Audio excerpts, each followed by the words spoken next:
এই কলসিটা আমার দাদির হাতে, আমি মায়ের কি জবাব দিব?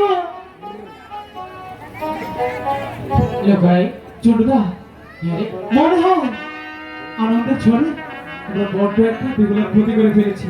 ঠিক আছে ভাই। আচ্ছা দাদা, মেয়ে হচ্ছে অবলা নারী। হ্যাঁ, তোর কলসিটা যখন ভেঙে দিয়েছিস, হ্যাঁ, ও মার কাছে কি জবাবটা দিবে বল? তাহলে কি করা যায়? তুমি একটা উপায় বের করো না দাদা। ভেঙেছি সেই বুদ্ধি যখন হয়েছে, আচ্ছা দিতে পারো সেই বুদ্ধি হবে। শোন, হ্যাঁ, আমরা ওকে একটু জাদুর কলসি দিব। কারণ যে কলসি তোর প্রেমে আর ওর প্রেমে হাবুডুবু খাবে, বুঝতে পারছিস? সত্যি বলছো? হ্যাঁ। আচ্ছা তুই গিয়ে বলছো নাকি আমি বলবো?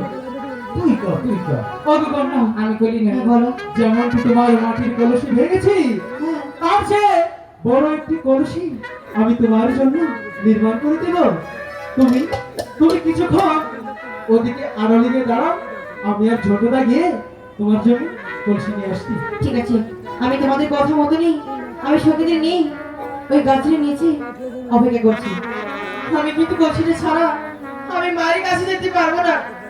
দাদা, তোমার দুটো তো চলে গেল, আমাকে কি বলে গেল জানি? কি বলে গেল? তাড়াতাড়ি কলসিটা নিয়ে এসে তো। আচ্ছা তাই চলো, যাও।